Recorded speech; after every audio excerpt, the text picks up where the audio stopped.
Bom dia a todas e todos, sejam muito bem-vindos e bem-vindas a mais um encontro síncrono, né? Exposição de conteúdo de Cálculo 1 pelo Projeto Newton. Estou vendo que vocês já estão aí no chat, já estão dando bom dia, muito bom, vamos chegando, vamos acolhendo. Hoje eu separei para falar para vocês uma das partes mais importantes no sentido de construção de gráfico, né? Então, hoje a gente vai ter 2 vídeos que eu gravei para o projeto, né, para o PL, aqueles videozinhos curtinhos, né, de teoria. E então a gente poderia resumir o encontro hoje, né, a exposição de hoje, como sendo o estudo da primeira derivada de uma função. Tá? Então, a gente já está partindo do pressuposto que a função é derivável, ou então é contínua no fechado. A gente vai comentar isso mais à frente. Enquanto vocês vão chegando, eu vou dar alguns avisinhos. Um comentário, é claro que na sexta-feira eu já fui bem enfática, bem forte sobre isso, mas eu quero fazer só um comentáriozinho a respeito de plágio, cola. Não significa que não esteja permitido que vocês discutam os exercícios juntos. Na verdade, a gente espera que vocês façam isso de uma maneira organizada entre vocês, porque a gente entende o grau de dificuldade que é Cálculo 1, a gente tem muita consciência. Tanto que a lista ela é durante 15 dias, mas ela tem um grau de dificuldade para ser executada em 15 dias. Então, a gente tem muita consciência disso. Porém, todavia, entretanto, contudo, uma vez que você entendeu o conteúdo, você e seu coleguinha escrevem de maneira diferente. Vocês concordam comigo? Então, quando eu dou esse alerta de listas copiadas, tal, a mensagem que chega até nós, quando vocês mandam duas listas iguais, não é de que vocês estudaram junto, é de que vocês copiaram um dos outros, inclusive quando vem erros.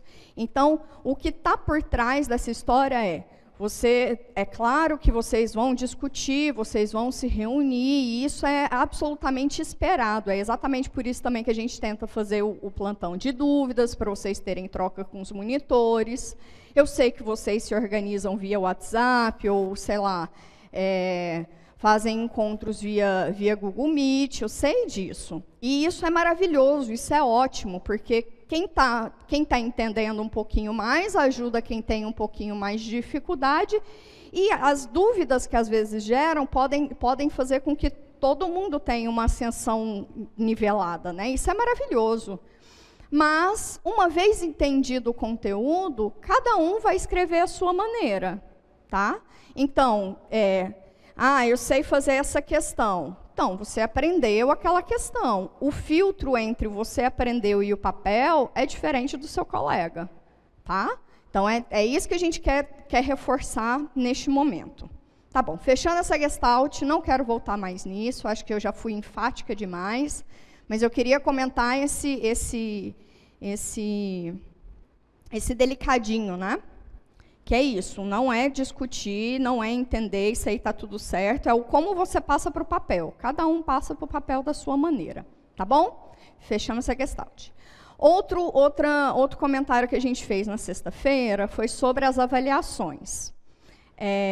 Eu vou ali no Moodle mostrar para vocês daqui a pouquinho, mas lá vocês têm um questionário.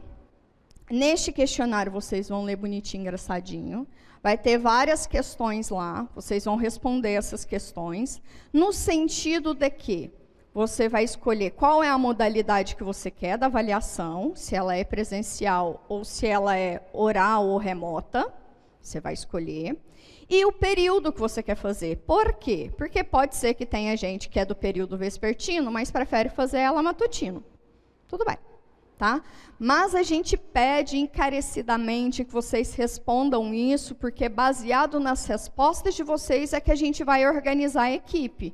Para tanto o presencial, para ter demanda de gente, quem é que vai correr atrás, quantas pessoas, a gente precisa disso.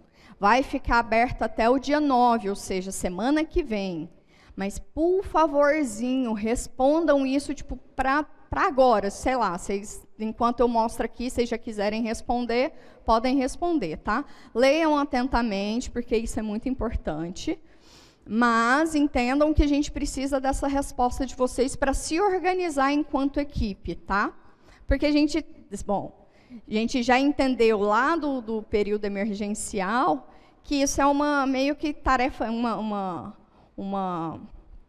é que chama? É uma operação de guerra. Porque é um monte de gente fazendo um monte de coisa e corre, e é muita gente, tá. Então, a gente precisa que vocês respondam isso para que a gente faça os encaminhamentos necessários enquanto equipe. Tá bom? Fechou? Vamos lá para o Moodle, que eu vou mostrar para vocês tanto a aba da avaliação quanto o livro de notas, tá bom? Então, eu estou aqui, eu estou logada, mas eu estou como aluno. Vem aqui, formato de avaliação de conteúdo.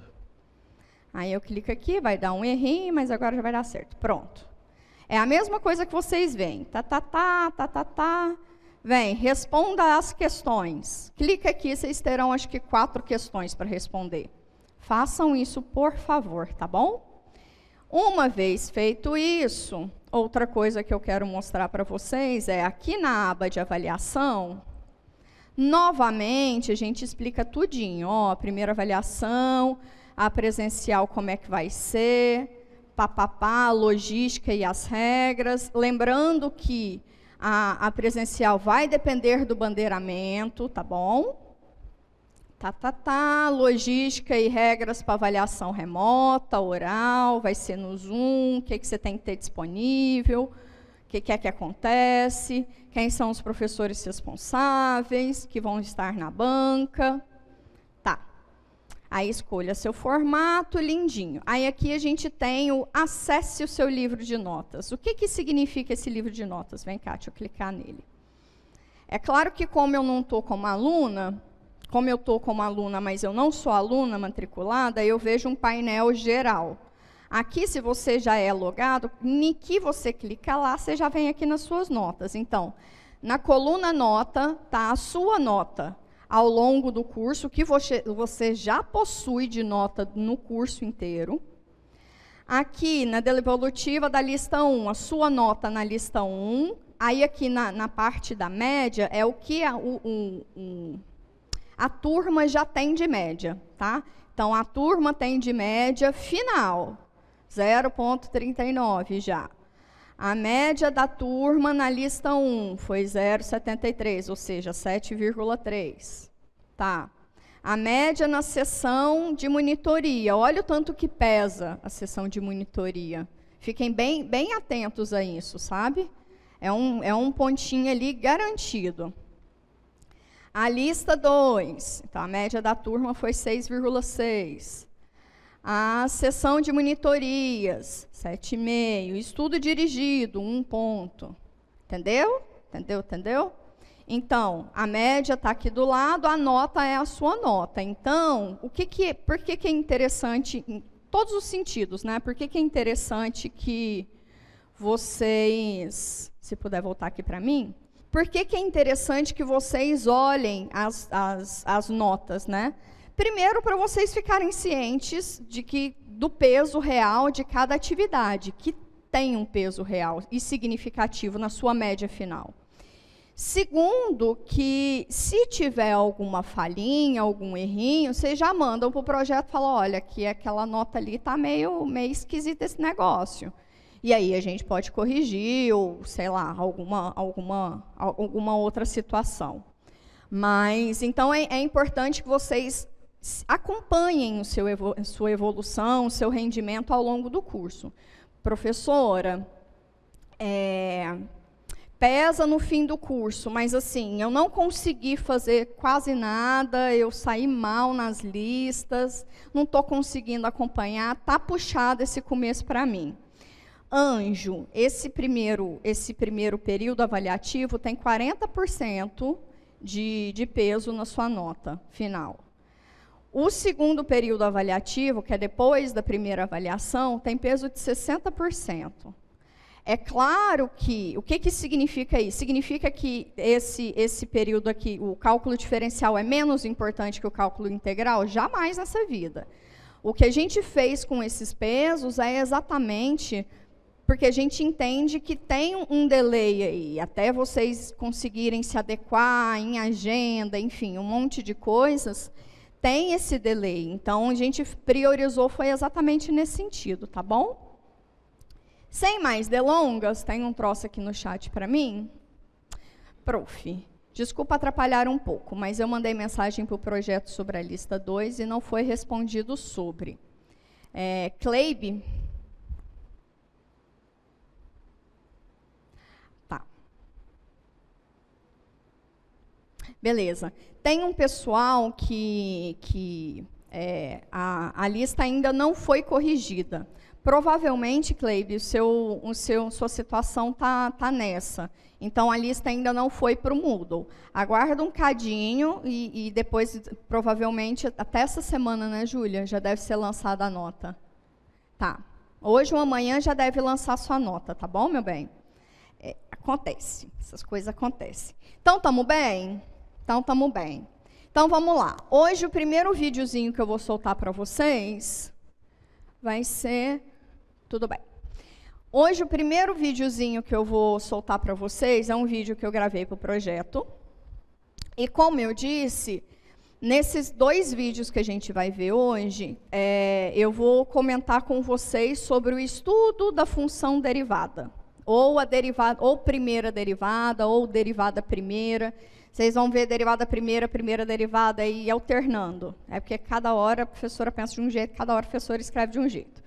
Mas é a mesma coisa, tá bom? Nesse sentido, ela é comutativa. Mas, então, a gente vai começar, então, a entender o que a função derivada de uma função nos diz sobre o gráfico da função, tá? Então, basicamente, a gente vai entender crescimento e decrescimento da função f a partir da sua função derivada f'. E aí, depois, a gente já vai encontrar objetos, né, que... Quando a gente pensa em crescimento, decrescimento, a gente ganha de presente alguns pontinhos lá no domínio que são interessantes, né? Que é o que a gente chama de extremos de intervalo. Que é o que a gente vai chamar de máximo e mínimo, local ou global, tá? Eu vou, então, dar o play, e aí depois eu vou para o quadro, faço uma conexão entre essas definições e esses resultados que a gente vai ver, que é uma conexão na verdade, é uma conexão que acontece depois que você sabe o que significa a prática, entendeu? Então, é uma conexão para já facilitar para vocês na prática, tá bom? Então, vamos lá. Deixa eu só dar quando eu puder dar o play. Bom vídeo, gente. Olá, pessoal. Neste vídeo, começaremos a estudar a função primeira derivada de uma função f para entender qual a sua influência no gráfico. A primeira definição que precisamos envolve monotonicidade de uma função.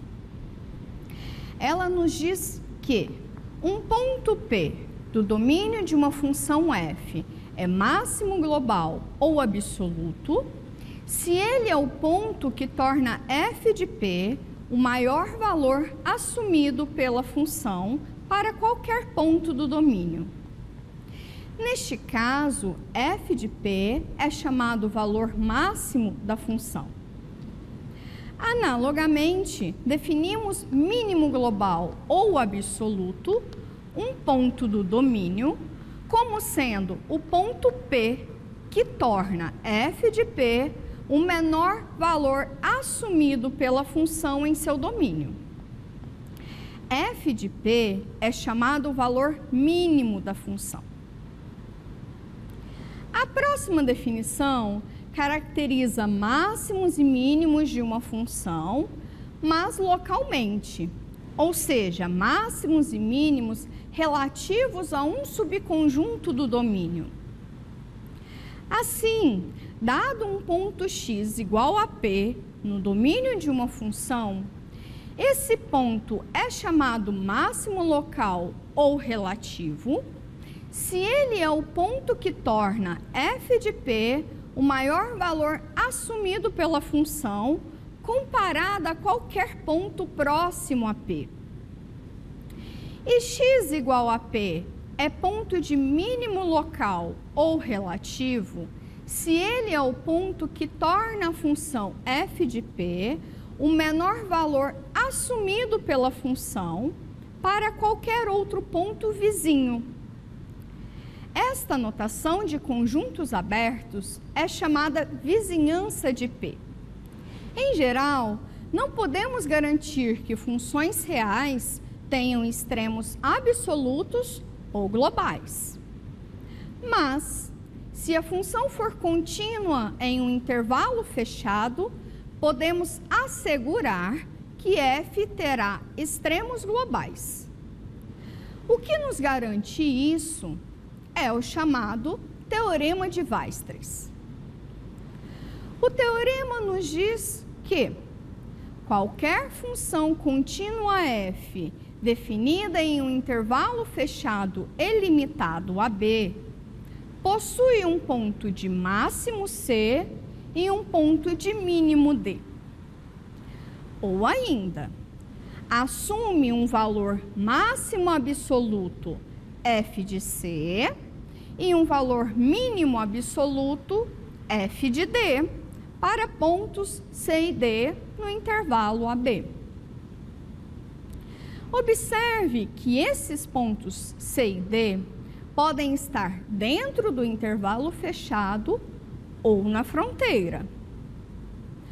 Ou seja, C e D são pontos menores ou iguais a A e menores ou iguais a B simultaneamente. O Teorema de Weierstrass não nos diz como encontrar os valores C e D, que serão extremos da função no intervalo AB. Só garante a existência deles. Uma observação importante e não muito difícil de perceber é que, quando o coeficiente angular da reta tangente em um ponto é igual a zero, então a reta tangente é paralela ao eixo das abscissas. Essa é a interpretação geométrica que damos para a derivada de uma função f, quando esta for identicamente nula em um ponto qualquer de seu domínio. Dito isso, o resultado a seguir nos dará dicas de como identificar os valores de extremo de uma função em um intervalo fechado. O Teorema de Fermat nos garante, em outras palavras, que os pontos de extremo de uma função definidos em um intervalo fechado serão os pontos nos quais a derivada existe e, mais do que isso, a derivada nestes pontos é exatamente igual a zero. Existem casos em que a recíproca deste resultado não é verdadeira, ou seja, o fato da derivada de uma função ser nula em um ponto não implica que esse ponto será de máximo ou de mínimo. Contudo, o Teorema de Fermat sugere que, ao procurarmos por extremos de uma função, devemos, pelo menos, começar procurando os pontos do domínio, tais que sua derivada seja nula ou que a derivada não exista. Esta relação nos induz à seguinte definição.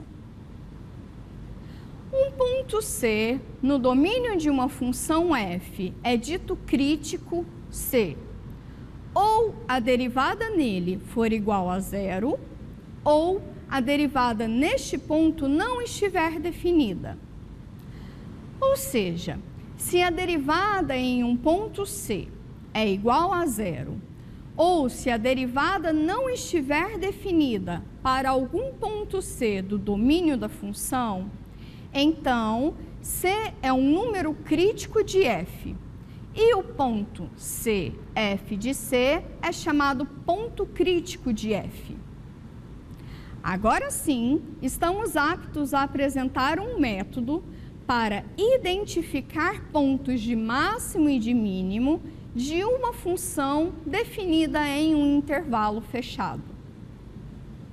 Para encontrar os valores de máximo e de mínimo de uma função contínua f em um intervalo fechado AB, primeiro, determinamos os números críticos de f no intervalo aberto AB.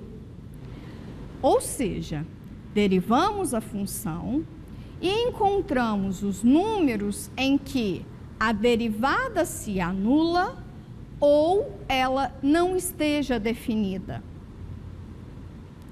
Depois disso, avaliamos a função nesses números para identificar os valores críticos de f. Feito isso, calculamos a função nos extremos do intervalo, ou seja, f de A e f de B. Por fim, comparamos os valores das etapas 1 e 2. Assim, será possível perceber qual valor de f é o menor e qual é o maior.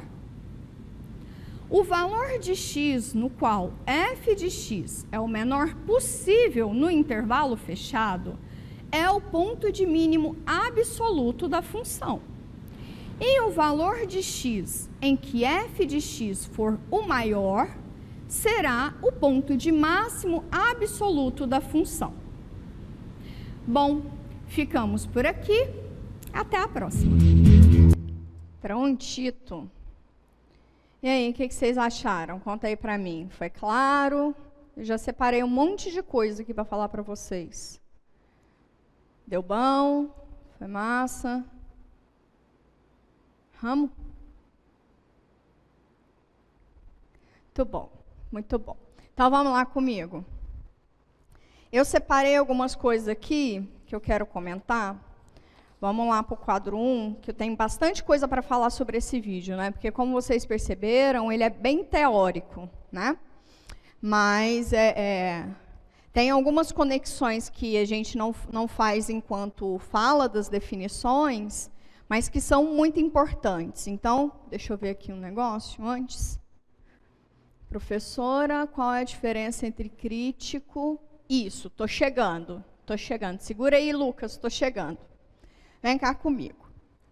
Extremos relativos ou locais. Lá no vídeo eu comecei falando pelos globais, mas eu vou explicar os locais, porque ele nos induz aos globais, tá? Então, dado uma função real, de variável real qualquer, x igual a p, um ponto do domínio da função. Lembra que eu falei lá no pré-cálculo, por favor, entendam o domínio, por favor, entendam o domínio? A gente vai recorrer a isso o tempo inteirinho. Um outro negócio aqui. Por favor, professora. Sou professora, tenho muito problema em esboçar gráfico, consegui fazer os estudos de funções, esboçar, me dá dor de cabeça. A gente vai resolver essa gestalt, Gildas. A ideia é que a coisa seja mais fluida, tá? Então, x igual a p é máximo, a gente diz que, bom, os extremos são classificados entre máximos e mínimos, tá? Esses são os extremos. Os extremos podem ser máximos ou mínimos de função. A gente diz que x igual a p é máximo local ou relativo se a função avaliada nele admite o maior valor possível para todo x perto dele. Vou fazer um gráficozinho disso.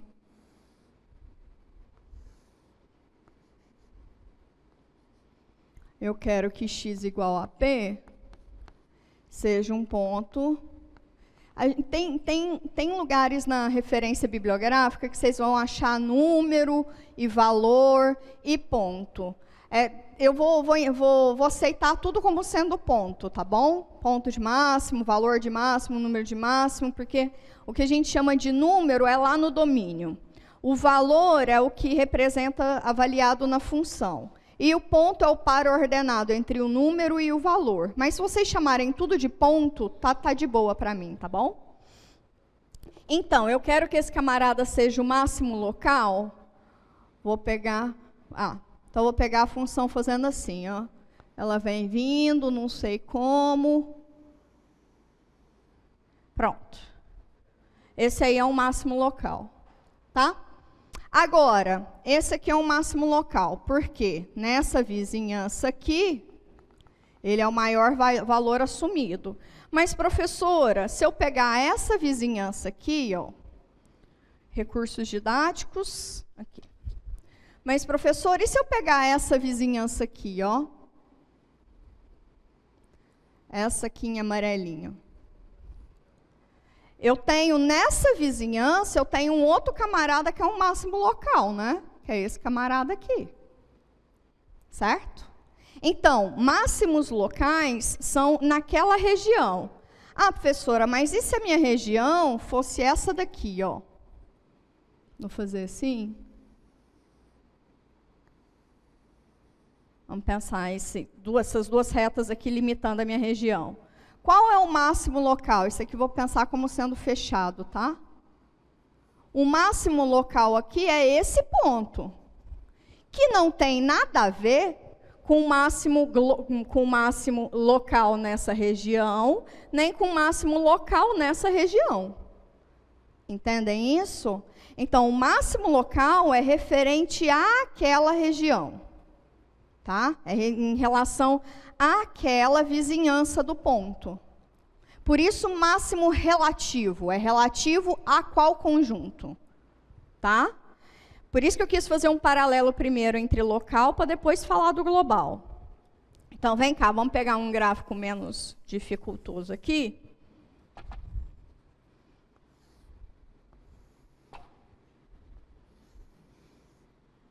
Ok. Vou pegar a função sendo essa daí. Vou pegar esse intervalinho aqui. Precisava nem ter feito até aqui, né? Vamos pegar esse intervalinho aqui. Esse aqui é o domínio da minha função. Não quero nem saber o que acontece à direita, não quero nem saber o que acontece à esquerda do gráfico, vamos só analisar essa parte, tá? Se eu pegar, então, nesse intervalo até aqui, o máximo local é esse camarada aqui. Marca ele. Se eu pegar nesse intervalinho até aqui, desse intervalinho até esse intervalinho, o máximo local é esse camarada aqui. Máximo local. Se eu pegar desse camaradinho aqui até esse finzinho, o máximo local é esse camarada aqui. Concordam comigo? Sim? Sim? Então, nesse intervalinho, esse é o máximo local. Nesse intervalinho, esse é o máximo local. Nesse intervalinho, esse é o máximo local. Concorda comigo que a união de todos esses intervalinhos me dá exatamente o domínio da função? Eu só particionei o intervalo, né? Eu piquei ele em subintervalos. Então, se eu pegar nesse intervalo, esse é o ponto, nesse intervalo, esse é o ponto, nesse intervalo, esse é o ponto, qual que é o máximo global da função? É o máximo em que, comparativamente, é maior entre todos eles. E aí a gente vem para o quadro 2. Quem é o máximo global da função? É o máximo absoluto, ou seja, aquele que é o maior assumido, cuja f nele é maior que qualquer outro valor da função dentro do domínio da função. Então, existe uma conexão muito nítida entre extremos locais e extremos globais. Quando você faz para todos os locais, ou seja, para cada partezinha do seu domínio, para você obter para o global, você faz o comparativo entre todos eles. Entenderam isso? Então, nesse nosso desenho aqui, esse camarada aqui é o máximo global. Mas ele é o máximo local relativo a esse intervalinho. Mas em relação a todo o domínio da função, ele é o máximo global. Foi clara? Tem alguma coisa aqui no chat? Se tudo fossem parábolas, essa história de máximo e mínimo seria outra história. Se tudo fosse parábola, não tinha que andar na teoria, né? Assim, já estava tudo resolvido. A gente já sabe fazer o gráfico de parábola, né? Porque o interessante disso daqui é dar teorias para que a gente possa fazer gráficos de qualquer função contínua. Qualquer. De qualquer. Tá bom? Então, tá bom. Então, voltamos aqui para mínimo local. Então, o mínimo local, um ponto lá do domínio, é um mínimo local ou relativo, se a f avaliado nele é o menor valor assumido para qualquer outro valor da função, dentro daquele intervalinho. Por isso, relativo, porque é relativo ao intervalo. Por isso que é local, porque é na vizinhança daquele ponto. Tá bem? Tá bem. Vamos voltar para o nosso gráficozinho, esse aqui que eu já tinha feito. Vou tirar aqui meus máximos. E agora vamos fazer a mesma análise para os mínimos. Nesse intervalinho aqui, qual é o menor valor assumido nesse intervalinho? Esse aqui está mais para riba que esse. Então, esse aqui é o mínimo. Esse aqui é o mínimo. Nesse intervalinho aqui, qual é o menor valor assumido? Esse aqui, né? O menor dos menores. Ok. E nesse intervalinho aqui, qual que é o menor valor assumido? Eita, agora aqui a professorinha se engarranchou. Esse aqui é o menor. Massa. Ok. Dentre todos os menores, ou seja, dentre todos os mínimos locais, qual é o global? É o menor entre os menores. Então, esse aqui está um pouquinho mais acima que esse. Esse aqui está mais abaixo que esse. Então, esse aqui é o mínimo global. Sacaram a parada? Por que eu estou falando isso? Primeiro que existe uma conexão entre os dois. Em alguns momentos, pode ser pedido qual é o máximo e o mínimo global. Entendeu? E aí vai depender de todo o domínio. Não necessariamente isso, mas existe uma conexão entre os dois. Como que se obtém o mínimo ou o máximo global? Pega o seu domínio, olha em pequenos subintervalos e vai ficar muito claro quem serão esses subintervalos que vocês vão analisar. Tá bom? Esses subintervalos aqui, essas vizinhanças aqui, serão vizinhanças de pontos interessantes, né? Então, ok, fechamos essa. Mínimo global é o menor de todos, então eu pego em cada subintervalo, olho quem é o menor entre os menores, e esse é o mínimo global. Tá bom? Aí nós vimos, tem alguma coisa aqui no chat? Um número pode ser máximo local em outro intervalo. Professora, se tiver dois mínimos menores iguais. Aí os dois são mínimos globais, assim. Sim, se entre todos os dois são os menores, os dois são os mínimos globais. Eu não falei hora nenhuma que é único, né? Em uma função intervalo constante, todos os valores são máximos e mínimos ao mesmo tempo ou eles não são nada? Função constante. Função constante, vamos pensar sobre a derivada, aí que entra.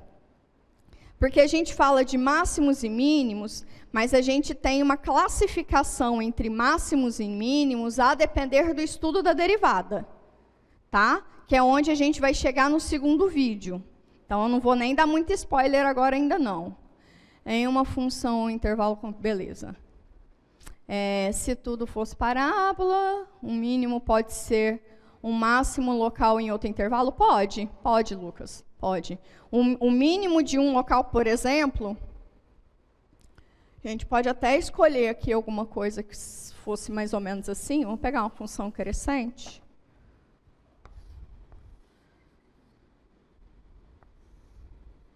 Por exemplo, essa. Se eu pensar nela definida nesse intervalinho.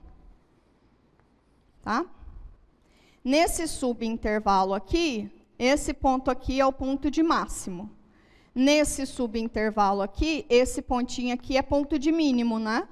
Então, o mesmo pontinho que é ponto de máximo, ele pode ser ponto de mínimo. Ok? Ok.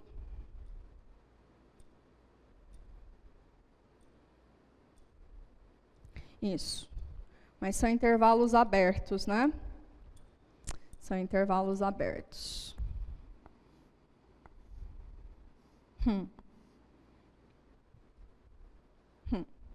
São intervalos abertos. Tá bom. Vamos ver o teorema de Weierstrass, que ele faz o seguinte, ele pega uma função contínua em um intervalo fechado. Quando a gente for analisar gráfico, quando a gente for fazer gráfico de funções, uma função máximos e mínimos globais, sem ter máximos e mínimos locais. Numa função, ela pode ter global sem ter local. É o contrário, né? Ela pode ter locais sem ter globais. O máximo também. Vamos ver o que acontece com o teorema de Weierstrass, que hoje ainda a gente vai começar a analisar máximos e mínimos de funções em intervalos fechados, tá? Que ao fim do segundo vídeo, nós já vamos aprender a fazer, não é fazer gráfico de função em intervalos fechados, mas a gente já vai ter uma boa noção de estudos de máximos e mínimos, tá bom? Eu vou fazer alguns exercícios com vocês, porque a princípio a gente está só divagando sobre a teoria, na prática a vida é outra, tá? Então vamos lá, o teorema de Weierstrass diz o seguinte, uma função contínua em um intervalo fechado sempre vai possuir máximos e mínimos. E pode ser, inclusive, máximos e mínimos absolutos, e pode ser, inclusive, que esses máximos e mínimos sejam atingidos na fronteira, né? Quando a gente diz a fronteira, é para o elemento A ou no elemento B, tá bom? Então, esse resultado aqui é muito forte para a gente, muito forte. Quer dizer que intervalo fechado sempre tem máximo e mínimo. Tá? Por isso que eu estava falando ali, pensando em intervalinho fechado, vários intervalinhos fechados, tá? Sempre tem máximos e mínimos em intervalos fechados. Pode, inclusive, assumir na fronteira. O teorema de Fermat nos diz que, para qualquer ponto no intervalo fechado, se a f possui extremo em um ponto C, ou seja, se o ponto C for ponto de máximo ou de mínimo, e a derivada nesse ponto, olha, primeira análise sobre a derivada em um ponto, e a derivada nesse ponto existir, necessariamente a derivada nesse ponto tem que ser igual a zero. Então, a inclinação da reta tangente no ponto x igual a c vai ser paralela ao eixo das abscissas. Tá? Esse resultado, ele nos induz ao que a gente chama de número crítico ou ponto crítico. Tá? Vou fazer aqui no coisa 2. Número crítico ou ponto crítico, e aí eu quero gastar um pouquinho de português aqui, porque, em geral, vocês erram por bobeira quando vai procurar número crítico ou valor crítico de uma função.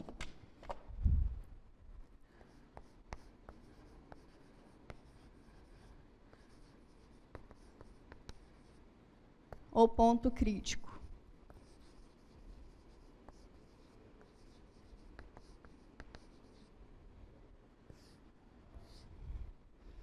Eu digo que um ponto x igual a c do domínio da minha função f.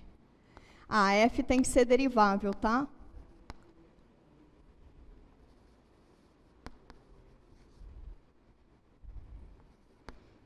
É número crítico.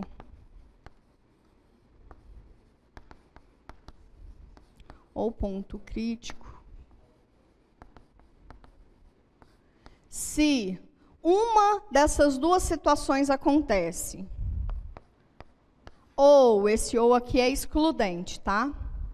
Ou a derivada nesse ponto não existe, ou seja, não está definida. E aí eu vou fazer um exemplo sobre isso. Ou a derivada nesse ponto é igual a zero. Tá?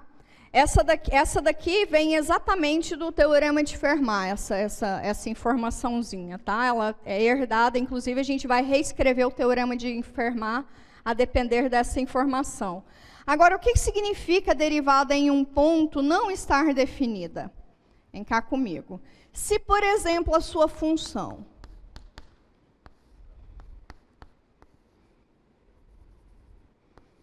aqui qualquer p de x, essa daqui não é muito boa, não.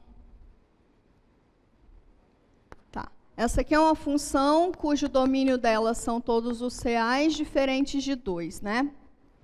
Claro que a derivada dela vai aparecer um quadrado aqui, vai ter um pelinha lá em cima. A derivada dela a gente saberia calcular bonitinho. Mas vai aparecer um quadrado aqui. Acho que é melhor fazer mais geral. P sobre Q. P sobre Q, isso. O domínio dessa função são todos os reais, fora os camaradas que anulam um denominador, né? Diferente dos camaradas cujo denominador é igual a 0. A derivada dela, derivada do primeiro vezes o segundo, P' vezes Q, menos P, Q' sobre Q ao quadrado. O domínio dela, a princípio, domínio da função derivada, depende do domínio da função, né?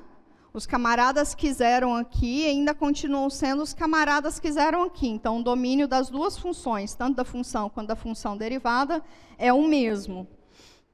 Então, os zeros desse camarada, quando você for investigar os pontos críticos de f, você vai partir. Quem são os pontos em que a derivada não está definida? Tá? Você vai partir do domínio, né?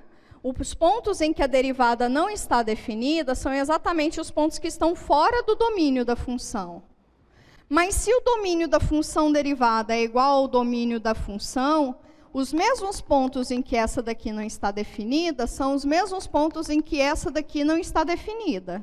Então, não preciso analisar os pontos em que f' não está definida. Entende isso? Quais são os pontos em que a função derivada não está definida? São os pontos em que estão fora do domínio. Ora, mas se o domínio da função derivada é exatamente igual ao domínio da função, eu não preciso eliminar nenhum camarada daqui que já não esteja eliminado aqui na função. Certo? Ele não está nem fazendo parte do domínio da função, quando o domínio da função é igual ao domínio da função derivada. Então, nessas situações, a única coisa que eu preciso analisar é quando a derivada é igual a 0. Entenderam? A parada é essa. Os pontos críticos são onde a função derivada não está definida ou onde a função derivada é igual a 0. Partindo que o domínio da função é o mesmo que o domínio da função derivada, os mesmos pontos em que a função derivada não está definida já são pontos que não estão no domínio da função. Então, não precisa nem analisar esse camarada. Tá? Porque, antes de tudo, um ponto crítico é um ponto do domínio da função. Sacou? Então, basta analisar essa situação. Mas, quando vocês forem procurar pontos críticos, números críticos, vocês precisam me explicar isso. Tá bom? Então, tá bom. Tem alguém aqui que falou alguma coisa? Então, os extremos de um intervalo fechado já são necessariamente... Os extremos do intervalo fechado, mas a derivada lá não está nem definida. A derivada lá não... a derivada nos extremos não está definida. Sim, então está certo. Isso. Visto que a derivada não existe neles, isso. É ponto crítico. Agora, se é máximo ou mínimo, é aí o que a gente vai ver no próximo vídeo. Tá? Aí que você vai conseguir entender se ele é máximo ou mínimo. Tá bom? Vamos reescrever o teorema de Fermat? Teorema de Fermat, então, quando a gente for escrever pensando já em número crítico, ficaria assim. Se a função possui extremo em C e a derivada nele existir, então C é um ponto crítico, né? Então, se f possuir extremo em C, x igual a C e f' de C existir, então, x igual a C é ponto crítico.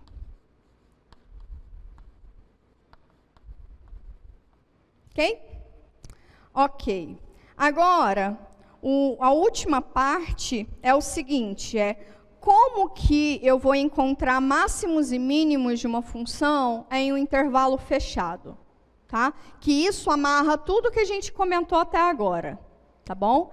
E depois, mais para frente, a gente vai entender como que, de maneira geral, achar pontos de máximo e de mínimo, porque isso que eu mostrei para vocês foi identificando num desenho, né? Dada a função, como, em geral, achar pontos de máximo e de mínimo, ou seja, como classificar os extremos da função. Qual é a relação entre ponto crítico e extremo da função? É o próximo vídeo.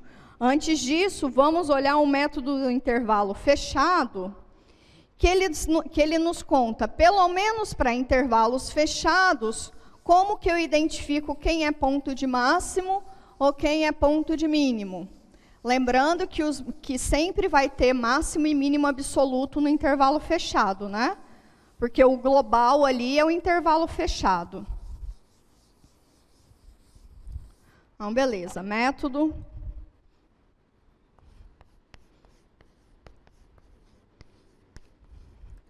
Intervalo fechado.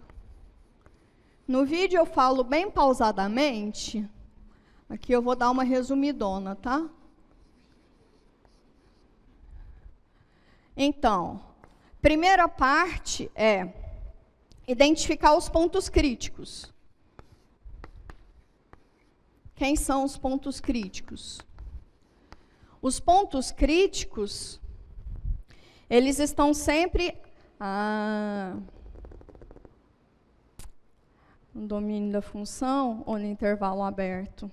Deixa eu só confirmar um negócio aqui, que tem um negocinho aqui de notação. Se ponto crítico é no domínio ou se ele é no aberto. Isso é uma coisa importante.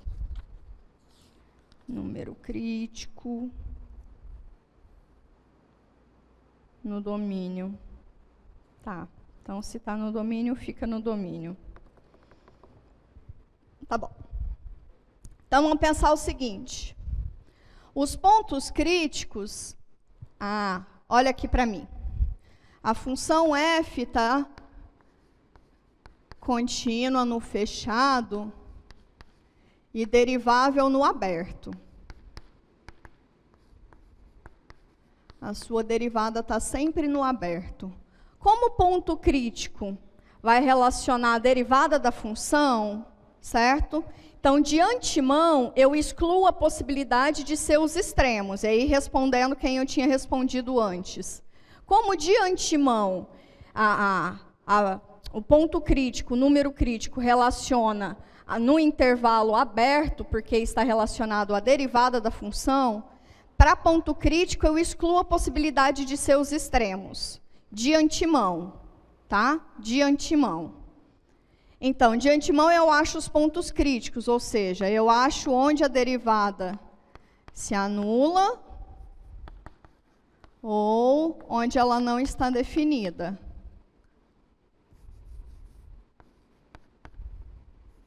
Não existe. Lembrando que isso aqui eu estou olhando para os x's dentro do aberto. Tá? Porque eu estou falando da derivada. Então, para eu olhar ponto crítico, é no domínio da função, mas fora os extremos. Porque eu estou olhando para a função derivada. Na função derivada, eu não olho para os extremos, porque ela já nem está definida. Porém, eles podem ser extremos, e aí que amarra a pergunta da colega. Eles podem ser extremos. Por que eles podem ser extremos? Exatamente por causa do segundo ponto. Eu vou avaliar quem é f de A e vou avaliar quem é f de B. Avaliar a função nesses pontos.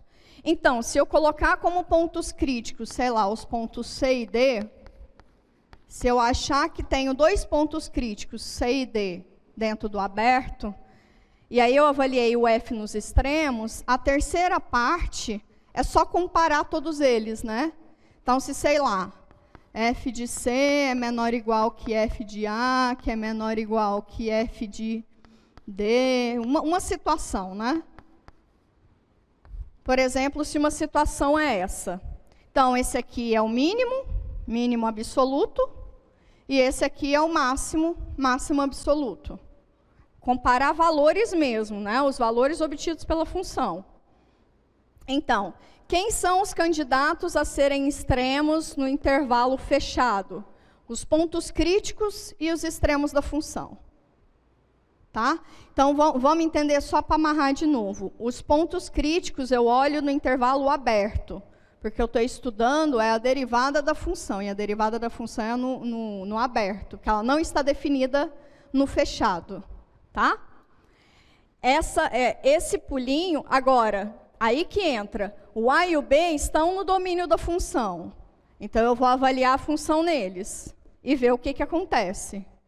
Como? Comparando número a número, valor a valor mesmo, efetivamente. Isso é para intervalo fechado. Então, quando a gente fizer gráfico de funções em intervalos fechados, quando for para achar máximos e mínimos, é esse processo que vocês têm que fazer. Tá bom? Para achar máximos e mínimos. E agora a gente vai ver a relação. Professora, se o ponto crítico não existe, que conclusão nós daríamos? Que a função vai ser, aí é esse vídeo que vai entrar agora. Se ela não tem ponto crítico, ou seja, não tem ponto em que a derivada se anula,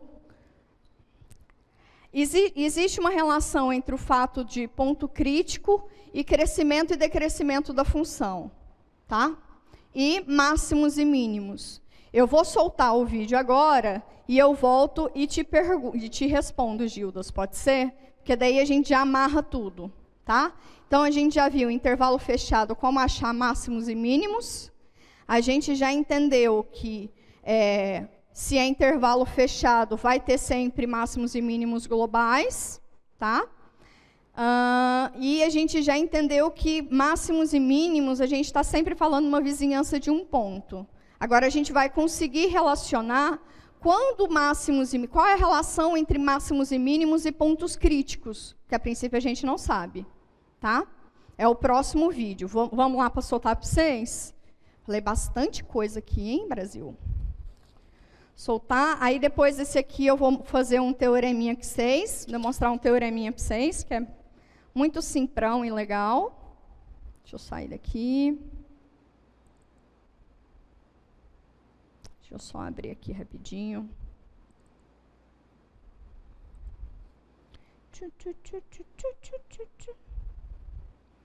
Cápsula 5.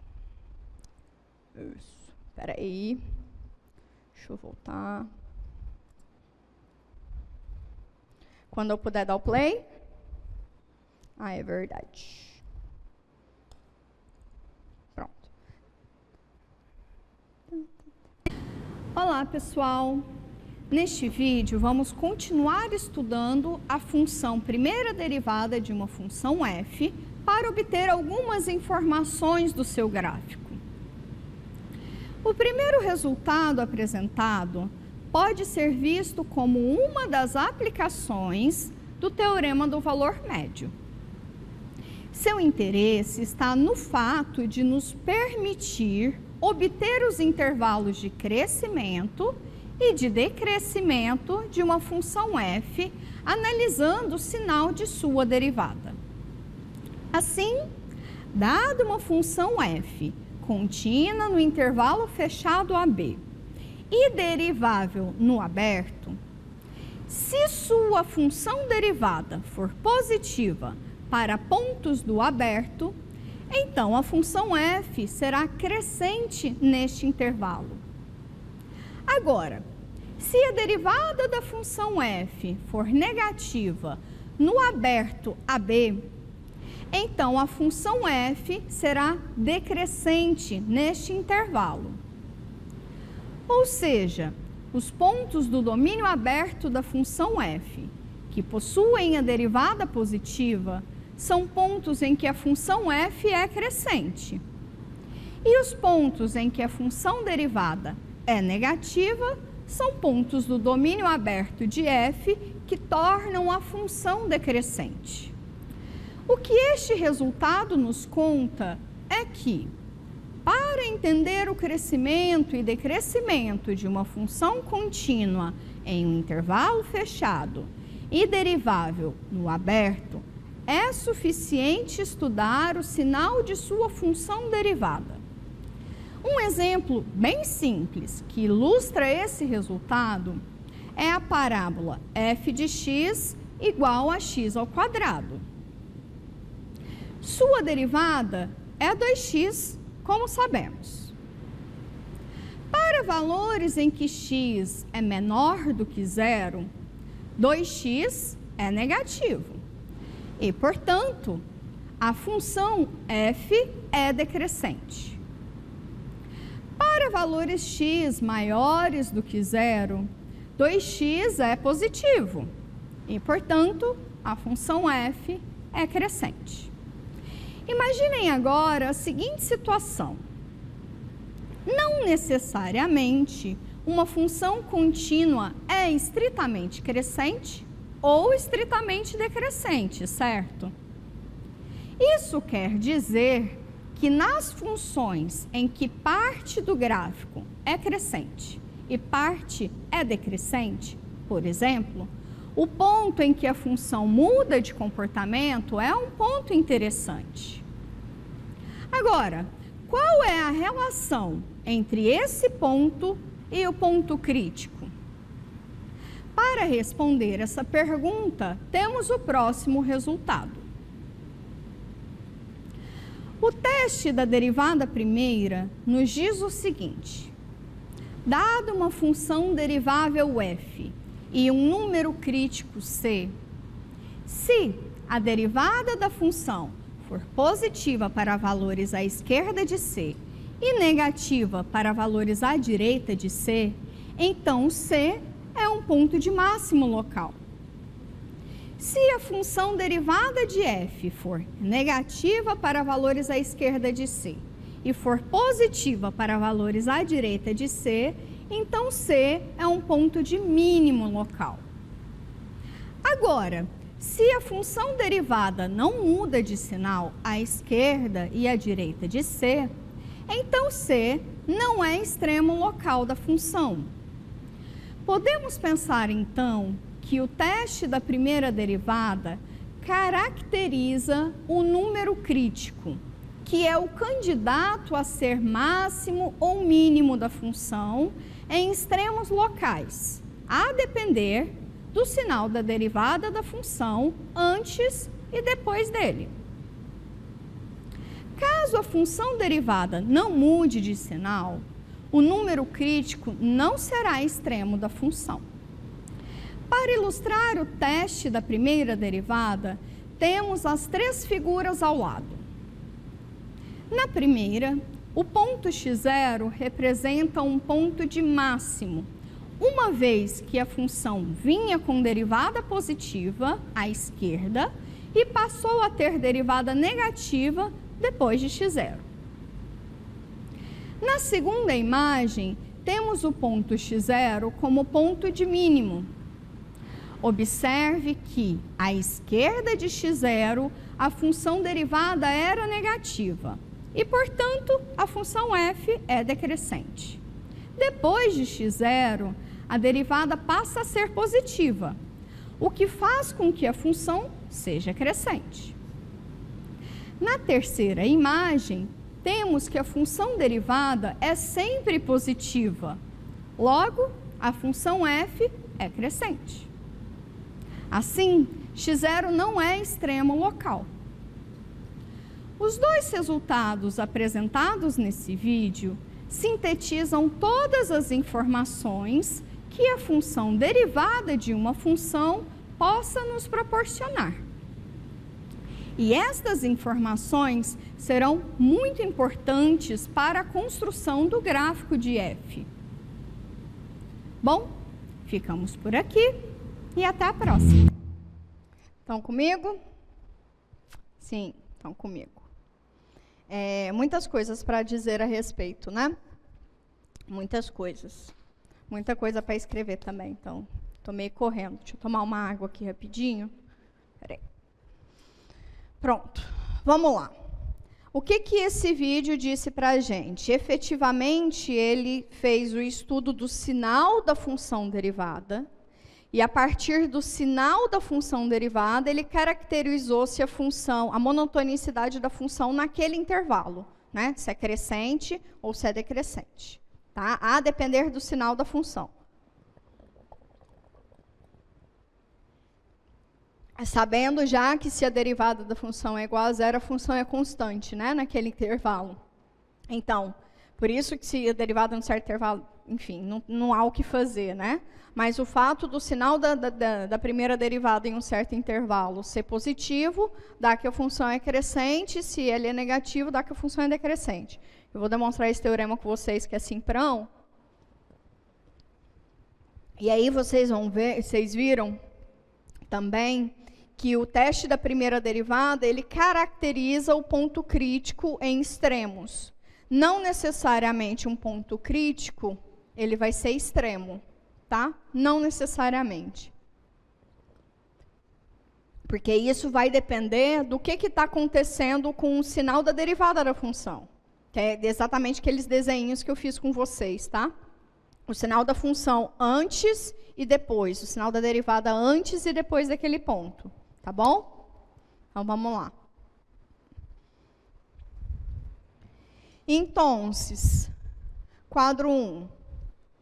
Se eu tenho uma função derivável, aqui eu já estou fazendo ela até o resultado mais geral possível, tá? Se eu tenho que uma função é derivável em um intervalo aberto, qualquer, não estou nem pensando ela só em intervalo fechado, já estou fazendo o mais geral possível. Desculpa. Então, se a derivada for positiva nesse intervalo, quer dizer que a função é crescente nesse intervalo. Se a derivada da função for negativa nesse intervalo, então a função é decrescente nesse intervalo. Como é que a gente demonstra isso? Vamos pegar, sem perda de generalidade, dois pontos A e B nesse intervalo, com A menor do que B. Porque se a função é derivável, ela é contínua, né? Se ela é derivável, então ela é contínua. Como pensando como subintervalo, né? Que eu estou pegando dois pontos lá dentro, eu posso pensar, então, nesse intervalinho aqui dentro, contido em I. Então, eu vou analisar para esse intervalinho, tá? Se a função é derivável no aberto e contínua no fechado, o teorema do valor médio nos diz, então, que vai existir um C lá dentro, tal que o coeficiente angular da reta tangente passando em x igual a C é exatamente igual ao coeficiente, a reta secante determinada pelos extremos da função, né? F de B menos F de A, B menos A. Ao coeficiente da reta secante. Ok. Se o A é menor do que B, B menos A é um númerozinho positivo. Tá? Se, vamos fazer pelo número 1. Se a derivada for positiva no intervalo, então ela é positiva para todo ponto. Então, quer dizer que esse quociente aqui vai ser positivo. Ora, mas quando que um quociente é positivo? Quando a parte de cima e a parte de baixo têm o mesmo sinal, né? Então, isso aqui quer dizer que o F de B menos F de A tem que ser maior que zero. Ou seja, o F de B é maior do que o F de A. Se lá no meu domínio o A é menor do que B, a imagem do F em B é maior do que a imagem do F em A função é crescente, né? Então, naquele intervalinho, eu concluo que a função é crescente. Com raciocínio análogo, se a derivada fosse negativa, nesse intervalo, aqui embaixo sempre é maior do que zero, a única possibilidade era que esse numerador fosse negativo. Se o numerador é negativo, quer dizer que o F de B é menor do que o F de A. Se o F de B é menor do que F de A, esse desenho aqui inverte, né? E aí a função é decrescente. Tá claro isso? Isso daqui, pessoal, vai ser importantaço. Importantaço. Agora, vocês podem pensar assim, mas professora, como é que eu vou saber quem são esses intervalinhos, sabe? Como é que eu vou analisar isso? Da onde que surge esses intervalinhos? Porque assim, a gente tem que partir da teoria e para a prática, né? O que é que vai acontecer isso na prática? Na prática é o teste da primeira derivada que a gente vai usar. Então, o que a gente vai fazer? A gente vai fazer o seguinte, depois disso eu vou fazer uns exercícios com vocês, tá? Mas eu acho importante a gente amarrar a teoria antes. Então, vamos lá. O teste da primeira derivada, ele vai pegar um ponto crítico. Então, quando vocês estiverem fazendo o gráfico, já vou até começar a fazer a tabelinha aqui para vocês. A primeira coisa para vocês fazerem em gráfico é identificar o domínio da função. Primeira coisa, ninguém faz nada em relação a gráfico sem ter muito claro o domínio da função. A segunda coisa que vocês vão fazer, vocês vão derivar a função e identificar o domínio da função derivada. Tá? Por quê? Porque a gente vai depois analisar crescimento e decrescimento. Crescimento e decrescimento estão relacionados diretamente a pontos críticos. Pontos críticos precisa da derivada. Tá? Então, amarrou isso. Segundo, ponto crítico, ou pontos críticos. Visto que você já tem a derivada da função, analisa ou os zeros da função derivada ou os pontos que estão no domínio da função, mas não estão no domínio da função derivada. Que é isso que é ponto crítico, né? É o ponto em que está na função, mas não está na função derivada, né? Ok. Lembrando que se ela tiver intervalo fechado, os extremos a gente não caracteriza como sendo candidato a ser ponto crítico, tá?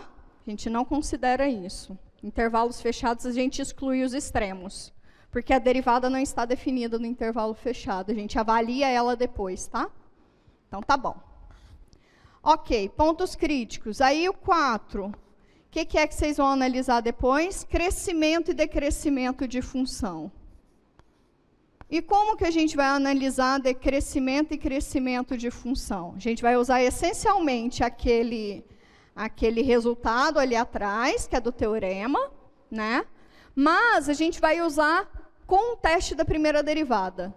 Como que diz o teste da primeira derivada? Que ele caracteriza os pontos críticos em extremos de função, né? O que ele diz? Olha, ele diz o seguinte: dado um ponto crítico qualquer de uma função. Vou fazer um desenho aqui, porque eu acho que ele facilita para vocês lembrarem.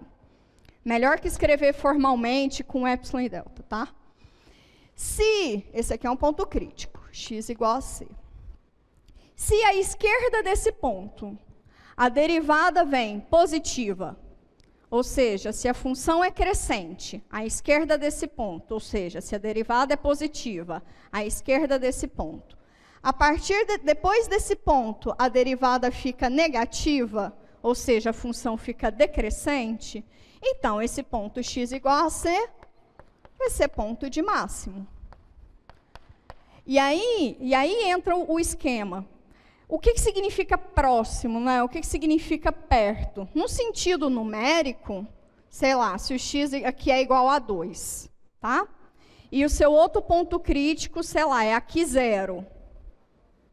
Então, eu te sugiro pegar um pontinho aqui, tipo 1, e um pontinho aqui, tipo 3.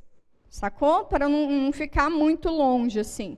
Mas vai depender desse intervalo. Sei lá, se o ponto crítico for 1, é que não vai ser tão pequenininho assim, mas se o ponto crítico, por exemplo, o outro ponto crítico for 1, pega aqui a metadinha do intervalo. Tá bom? Isso que significa próximo, numericamente falando. Então, se próximo de um ponto crítico, ou seja, um ponto em que ou a derivada não está definida, ou a derivada nele é igual a 0, se nesse ponto, à esquerda dele, a função derivada é positiva, ou seja, se a função é crescente à esquerda, e se à direita dele a função derivada for negativa, ou seja, se a função for decrescente, esse ponto vai ser um ponto de máximo local. Local, porque eu estou falando da vizinhança do ponto, tá? Agora, se a esquerda desse ponto, x igual a c, a esquerda desse ponto, a derivada for negativa, ou seja, se a função for decrescente, a esquerda do ponto, a direita do ponto, a derivada for positiva, ou seja, a função for crescente à direita do ponto, esse ponto x igual a c, pelo próprio desenho, vocês já conseguem identificar que ele vai ser chamado de mínimo local. Local, porque eu estou falando na vizinhança do ponto, tá? É próximo a ele. E agora, o caso em que a função derivada, ela não muda de sinal, ou seja, se a função é estritamente crescente ou se a função é estritamente decrescente, se ela não muda de sinal próximo do ponto C, então esse ponto C não é extremo. Não é extremo local. Ou seja, um ponto crítico pode não ser ponto de máximo nem ponto de mínimo local. De novo, um ponto crítico pode ser nem ponto de máximo nem ponto de mínimo local. O exemplo é aquele que eu dei, né? A função vai ser estritamente crescente. Esse aqui pode ser um pontinho em que a função seja igual a zero, mas a função, como ela não mudou de sinal, ele não é um extremo, ou seja, ele não é ponto de máximo nem de mínimo local. Tá bom? Pensando que a função que eu estou analisando é nesse intervalão aqui, ó. Tá? Tá bom? Então tá bom. Então tá bom. Alguma dúvida, algum comentário sobre isso? Então, essencialmente, a gente vai usar, para analisar crescimento e decrescimento de função, e aí aqui a gente já vai encontrar pontos de máximo e pontos de mínimo locais. Lembrando que, comparativamente, todos os locais, você consegue ver quem é o global, né? Para achar máximos e mínimos e já estudar intervalos de crescimento e decrescimento da função, a gente vai usar o teste da primeira derivada. Na semana que vem, ou na quarta-feira, acho que é na quarta já, é na quarta. Na quarta já, a gente já vai fazer o estudo da segunda derivada da função. E aí a gente vai ter o teste da segunda derivada da função, que também vai caracterizar extremos locais, tá? Também vai caracterizar, mas de uma outra maneira. Há situações em que o teste da segunda derivada são inconclusivos. E aí, nesses que ela é inconclusivo, a gente só usa o teste da primeira derivada. Dá para fazer exemplo? Como é que está o chat aqui para mim? Logo, os pontos de crescimento e decrescimento dependem dos pontos de máximos e mínimos. Os intervalos de crescimento e decrescimento dependem da derivada da função, tá? Os intervalos de crescimento e decrescimento dependem do intervalo da função. Depende da derivada da função, tá bom? E aí, por causa da derivada, em pontos críticos é que a gente consegue caracterizar. Em pontos críticos, tá? Eu só sei estudar pontos de máximo e de mínimo de maneira prática, efetiva e eficiente em pontos críticos, tá? Que é o teste da primeira derivada, que é o que vai ser assim incisivo para a gente. Tá bem? Vamos fazer exercício. Vou fazer um exemplo. Ui! Tudo aqui das nossas notas, viu? Porque vocês podem ter visto que eu gastei muito português fazendo exemplo lá. Tem muita coisa feita. Desenho, ilustrando teorema de Fermat. O que mais? Vou fazer uma com o método do intervalo fechado, que eu acho que é interessante. Vou fazer uma com o método do intervalo fechado e depois eu faço uma outra mais geral, tá? Caracterizando o ponto crítico. Vou pegar o exemplo 19 das notas.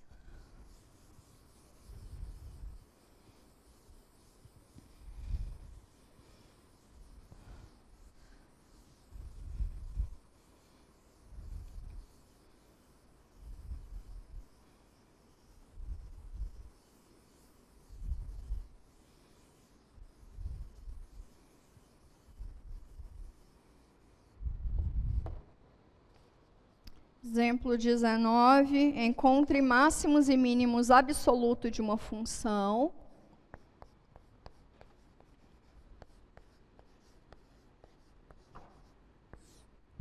A função dada, f de x igual a x ao cubo, polinômio suave, menos 3x ao quadrado mais 1, no intervalo, menos 1 sobre 2 e 4. Tá bom? Então, tá bom.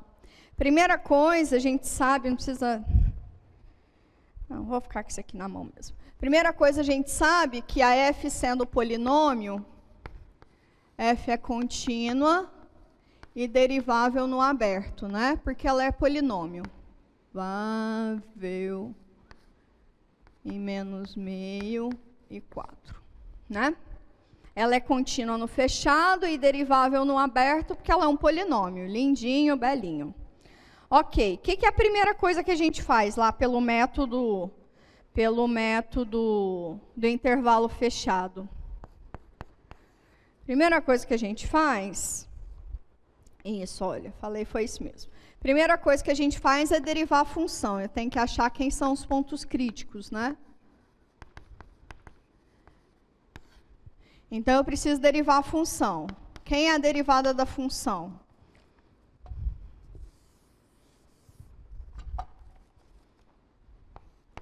F' de x é polinômio, dá o tombo, subtrai 1 no expoente, 3x ao quadrado menos 6x, derivada de constante zero. Esse é a derivada da função, domínio da função, a gente já sabe quem que é. Ok, pontos críticos.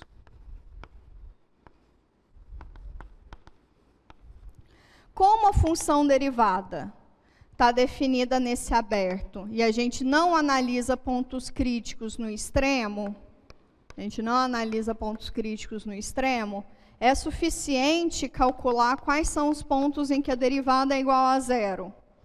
Então, vamos fazer esse polinômio aqui igual a zero. Já vou dar uma fatorada nele, tá? É o mesmo que 3x, x menos 2, né? Fizer um chuveirinho aqui, dá 3x quadrado menos 6x, igual a zero. Isso me conta, então, que x igual a zero e x igual a 2 são as raízes desse polinômio.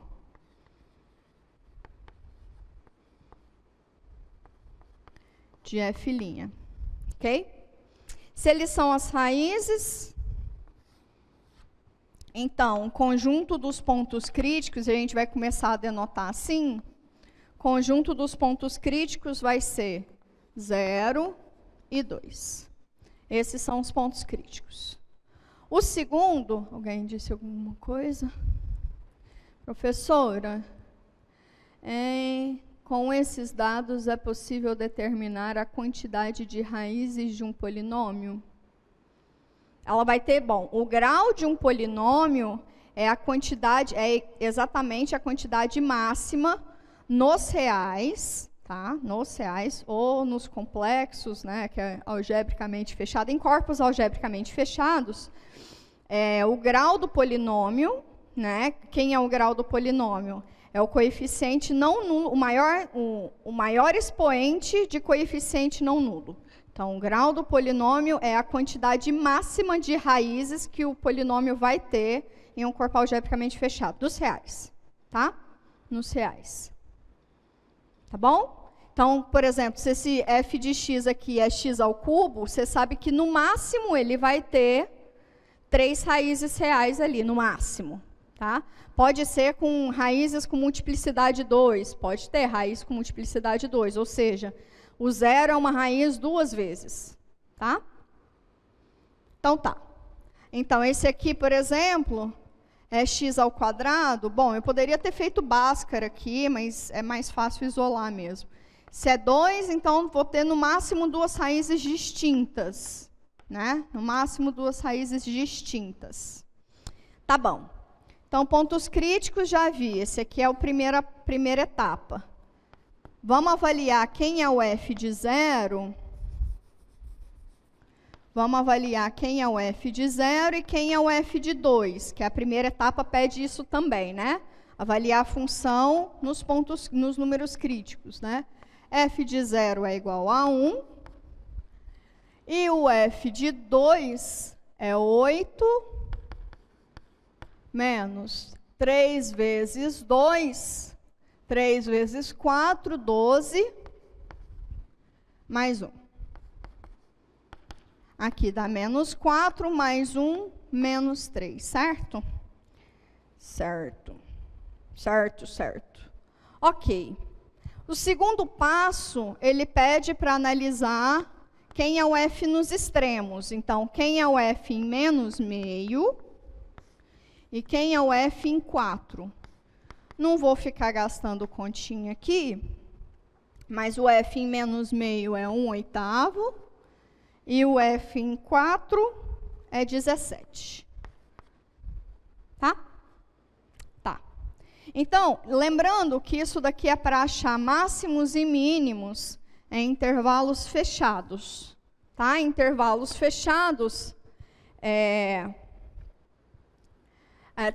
usar aquele método, né? É usar aquele método lá. Belezinha. Quando a gente já está em intervalos em domínios abertos, aí a gente já pode usar tranquilamente o teorema, o teste da primeira derivada. Então tá bom. Então tá bom? Então tá bom.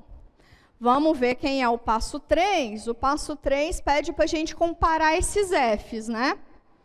Comparar entre o f dos pontos críticos e o f dos extremos dos intervalos.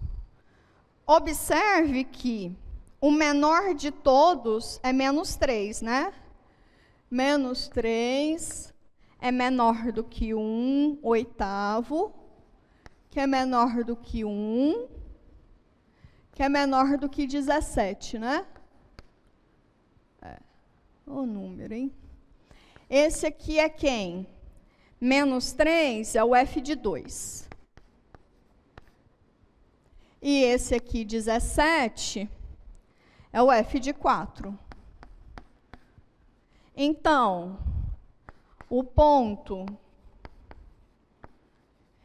de mínimo, que a gente vai passar a denotar m mínimo, é quem? É o 2. Né?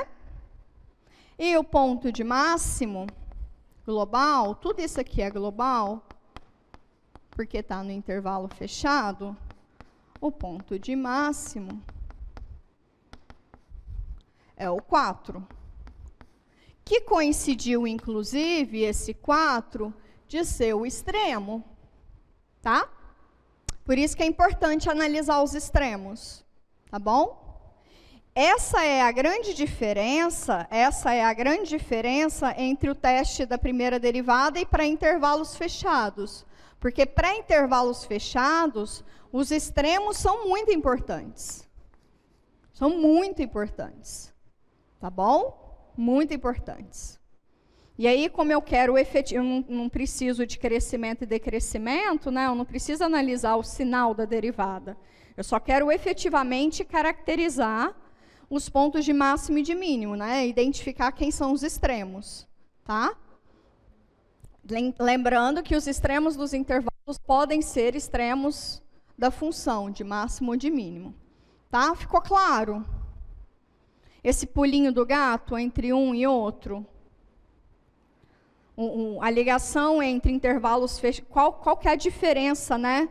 Entre usar o teste da primeira derivada e aquele método para intervalos fechados. Para intervalos fechados, eu não preciso saber, ele caracteriza os pontos, ele dá quem são os pontos de máximo e de mínimo da função, que podem, inclusive, ser os extremos do intervalo fechado, né?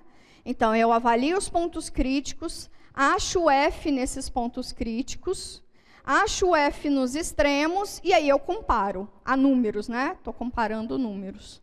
Tá bem? Então, tá bem. Então, esse aí é um exemplo. Então, se já pedir para achar máximos e mínimos absolutos em intervalos fechados, a gente já sabe fazer isso, tá? Agora, eu vou fazer um para a gente identificar crescimento e decrescimento de função. Vou pegar um outro polinômio fofo, porque eu gosto de polinômios fofos. Vou pegar aqui um polinômio fofo. E aí, eu já vou mostrar para vocês, com esse polinômio, é o mesmo? Poderia ser, né? Poderia ser.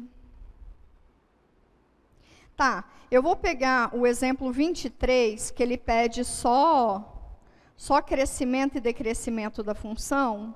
O exemplo 23, e aí eu já vou usar o teste da primeira derivada nele também para caracterizar os extremos, tá? O domínio da função tem algum impacto? Todo impacto. No caso desse exemplo, foi todos os reais, mas no caso de uma função que tenha restrição no domínio. Cara, o domínio da função é o que mais impacta, porque é lá que você vai fazer o gráfico, né? Por isso você tem que ter muito controle sobre o domínio da função. Quando a gente começar a falar de funções racionais, que é funções desse jeito, né? P sobre Q.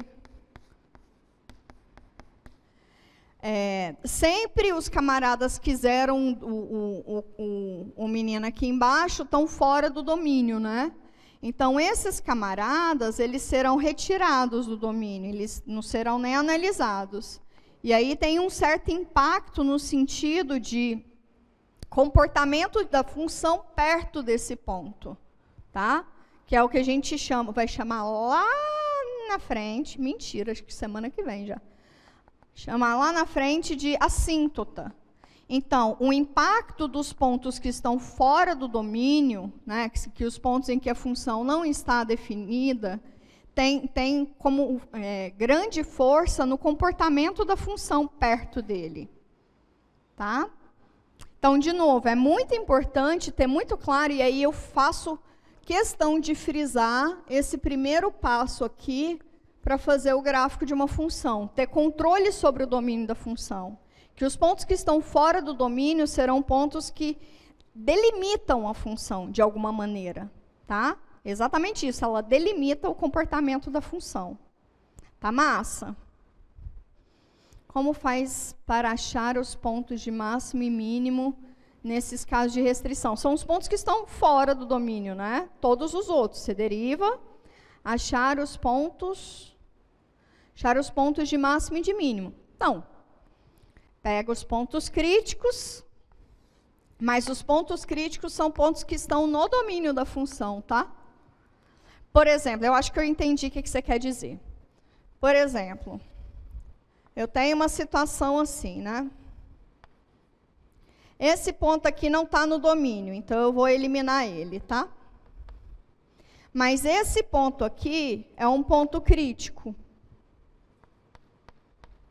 Ele é um ponto crítico. E esse ponto aqui é um ponto crítico.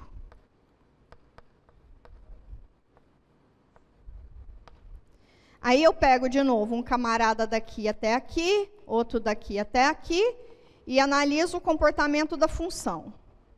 Daqui até aqui, analiso o comportamento da função. Vocês vão ver lá em assíntotas, lá na frente, que a gente consegue estudar o comportamento da função f próximo desse ponto. A gente vai estudar depois. E aqui próximo também desse ponto. Mas analisar máximos e mínimos, pega o ponto crítico lá dentro, o ponto crítico tem que estar no domínio da função, pega o ponto crítico um pouquinho para lá, um pouquinho para cá, e aí você analisa o comportamento da função derivada. Tá bom? Acho que você já quis conectar com outra coisa.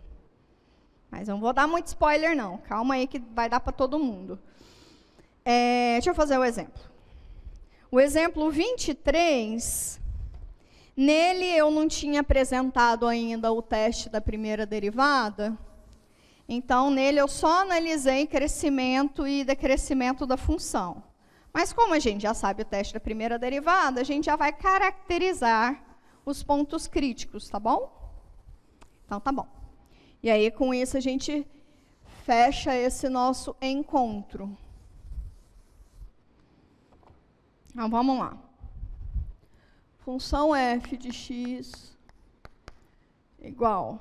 Esse aqui é o exemplo 23. Função f de x, 3x à quarta, menos 4x ao cubo, menos 12x ao quadrado. Nossa, que bicho grande. Mais 5. Eu quero analisar intervalos de crescimento e decrescimento e já quero achar também pontos de máximo e de mínimo, tá? Que eu não pus delimitação no domínio. Então, é todos os reais já. Então, beleza. Então, como é que a gente faz primeiro? Primeira coisa que a gente faz é, visto que a função é contínua, derivável, porque é polinômio, então, primeiro, vamos começar a fazer o algoritmozinho. O domínio da função são todos os reais. Ninguém me limitou, tá tudo certo. Beleza. Segundo, vamos derivar a função. Então, eu vou achar a função derivada e o domínio da função derivada. Quem é a função derivada? Polinômio dá o tombo, subtrai 1 no expoente. Então, dá 12x ao cubo, menos 4 vezes 3, 12 de novo, 12x ao quadrado, menos 24x. Domínio dessa função, de novo, todos os reais. Não tenho restrição nenhuma na função derivada. Ok. E agora, quem são os pontos críticos? Achar os pontos críticos.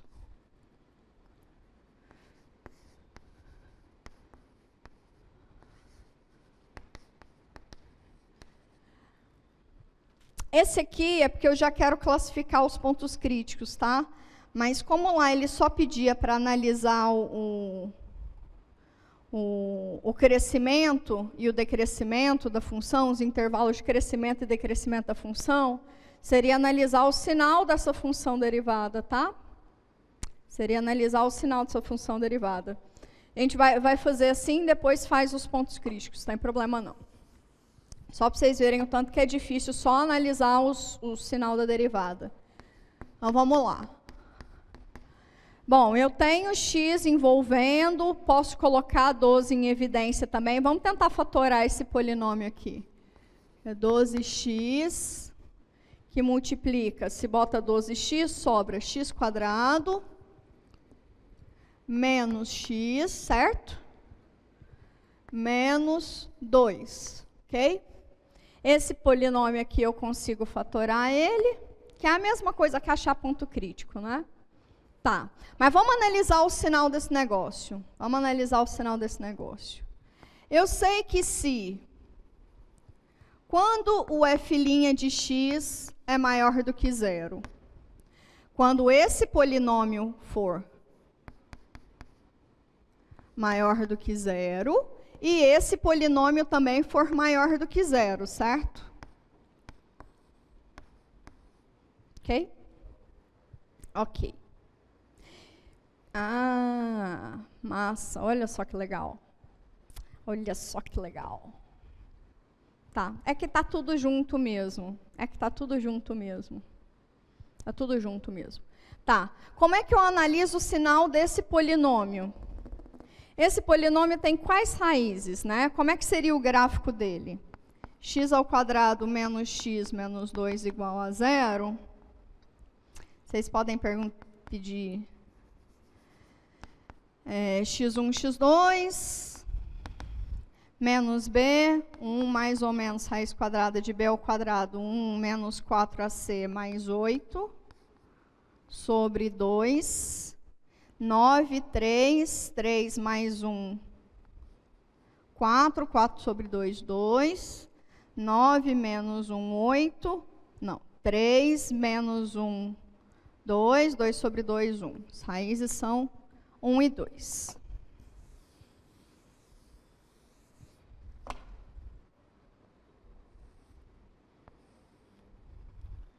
Esse aqui seria 1, esse aqui seria 2. Esse aqui é o gráfico dessa função.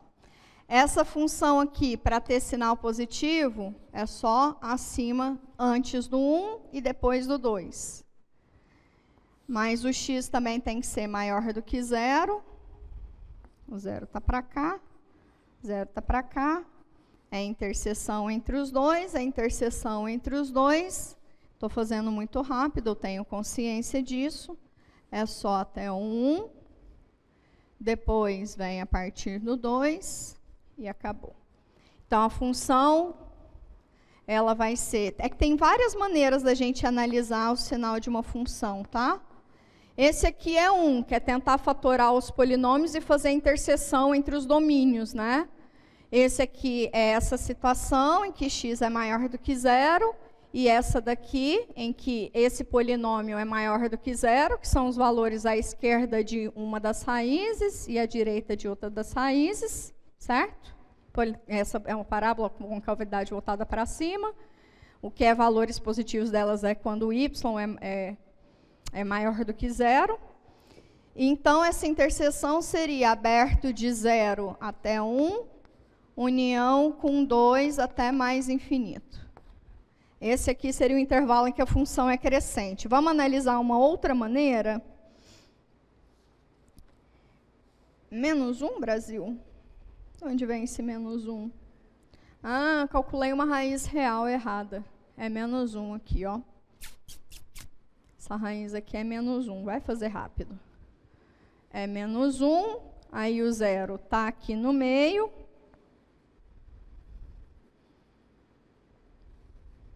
Zero está aqui no meio, para lá.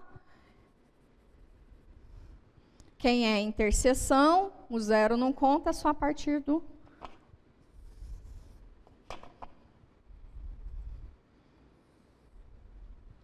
x maior que 0, esse aqui vai ser a partir de 2. Então, é só de 2 até infinito. Quer ver? De 2 até infinito, de menos 1 até 0.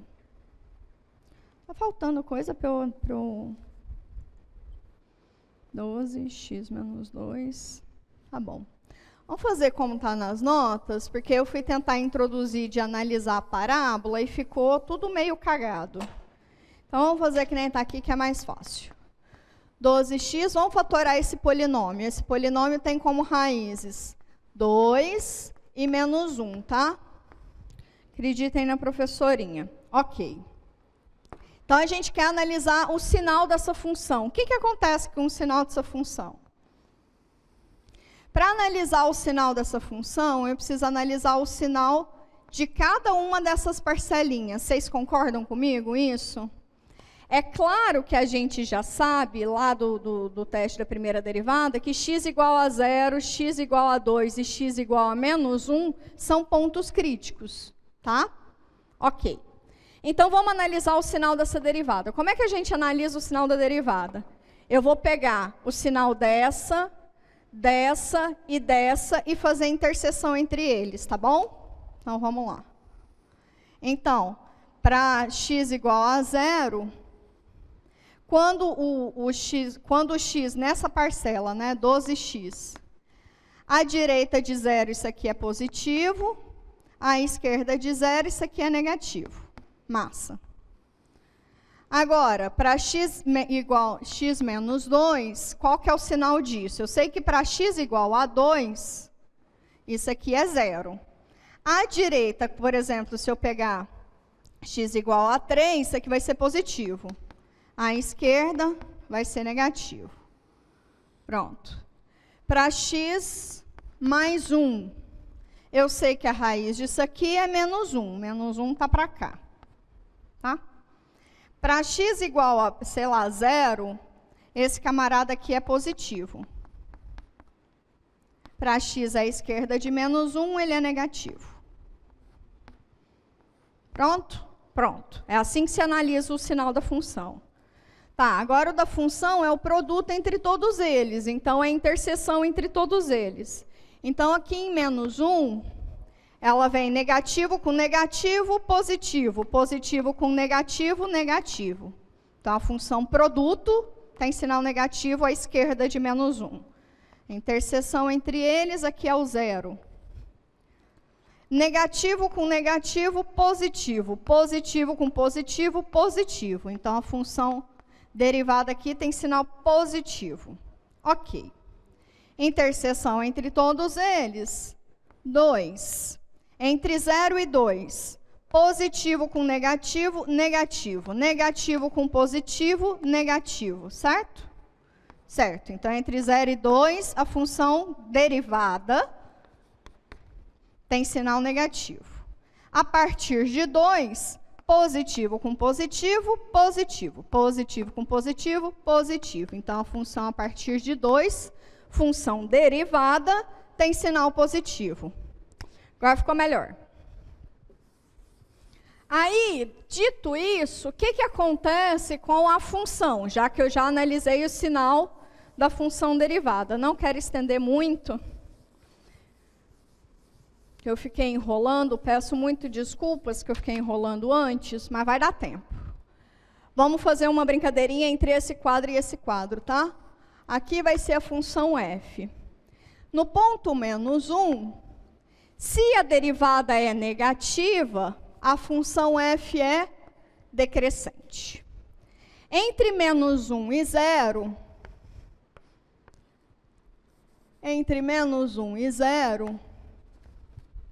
se a derivada é positiva, a função é crescente. Ok? Entre 0 e 2, se a função é negativa, a função é decrescente. Se a função derivada é negativa, a função é decrescente. E a partir de 2, como a função derivada é positiva, a função f é crescente. Já usando o teste da primeira derivada, esse x igual a menos 1, que eu já sabia que era um ponto crítico, porque é um zero da função, vai ser um ponto de mínimo, o 0 vai ser um ponto de máximo, o 2 vai ser um ponto de mínimo e acabou. Certo? Então, a f, como que vocês vão escrever na prova? A f é crescente onde? Onde que ela cresce? De menos 1 aberto até 0, união com 2 até mais infinito.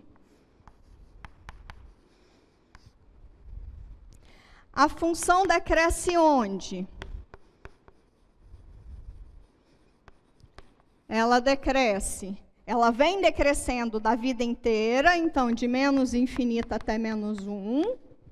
Sempre em intervalos abertos, tá? E de 0 até 2. Já pelo teste da primeira derivada,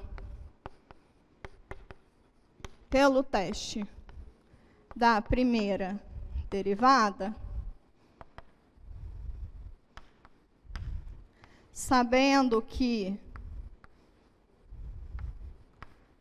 os pontos críticos da função são menos 1, 0 e 2, temos, o que nós temos? Temos que os pontos de mínimo da função são quais? Os pontos de mínimo são menos 1 e 2. Pontos de mínimo local, tá? Local. E o ponto de máximo é 0. Professora, como é que eu faria para saber qual que é o ponto de mínimo global? Porque esse aqui vai ser o ponto de máximo global. Se é o único, né? Se é o único local, então ele é o global. Se eu tenho 2 camaradas que são mínimos, para eu achar o global, eu pego a f, avalio neles e vejo qual é o valor de f que dá menor entre eles. O menor entre eles é o mínimo global. Demorou esse aqui, porque a professorinha deu uma enrolada no exemplo, mas que eu tentei fazer de outra maneira, enfim. Tentei analisar essa parábola aqui, que tem jeito de estudar esse sinal da função de várias maneiras, né?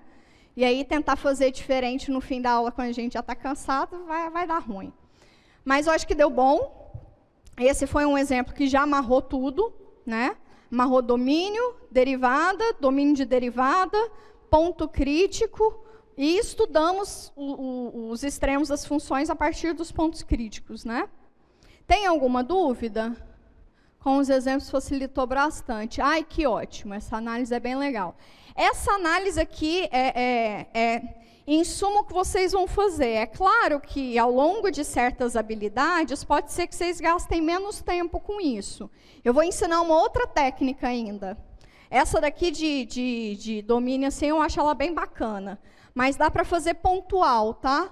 Vou ensinar depois vocês para fazer pontual. Mas eu gosto bastante dessa, que eu acho que relembra muitas coisas que vocês já fizeram em outros momentos, né? Que é analisar a interseção de domínio e aí, enfim, recorda isso. Agora acalmamos. Alguma dúvida, algum comentário? Quarta-feira estamos nesse bate-local, nesse bate-horário. Já extrapolei o horário de vocês, me desculpem. Aí depois a gente já vai falar da segunda derivada, tá? Vou fazer mais alguns exemplos que nem fizemos hoje. E aí eu acho que no nosso próximo encontro a gente já fala de gráfico de funções em intervalos fechados. Eu acho. Não tenho certeza, mas eu acho. Tá bom? Eu fico por aqui. Qualquer coisa, vocês dão uma acionada. Qualquer coisa, tamo aí, tá bom? Manda um e-mailzinho, dá um gritinho, tá? Quem não recebeu ainda a nota da lista 2, pode ficar atento que de hoje para amanhã isso vai acontecer. E acho que é isso. Fiquem todos bem, se cuidem, tá? Se cuidem, ajudem as pessoas próximas de vocês que tiverem com mais dificuldade, tá bom? E é isso. Boa semana para todos, bons estudos e até quarta.